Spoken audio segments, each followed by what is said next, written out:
పుస్తకాలు చెప్పారు అని రాసుకుంటున్నాం అంటున్నారు. మీరు ఎన్ని పుస్తకాలు రాసినా, అది రామకోట్ల రాసినా కూడా ఏమీ జరగదు.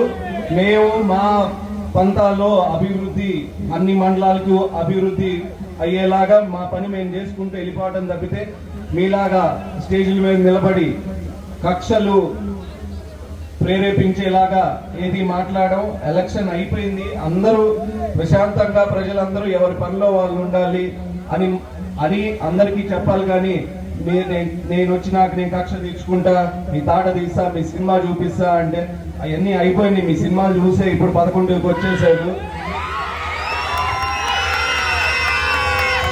సో ఎవరు ఏం అధైర్యపడాల్సిన అవసరం లేదు. మన పని మనం చేసుకుంటూ వెళ్దాం, పార్టీని ముందుకు తీసుకెళ్దాం. దానికి మీ అందరి సహకారం అందిస్తారు. గొట్టిపాటి లక్ష్మి గారికి మీ ఆశీస్సులు ఉంటాయని తెలుపుకుంటూ అందరికీ నమస్కారం.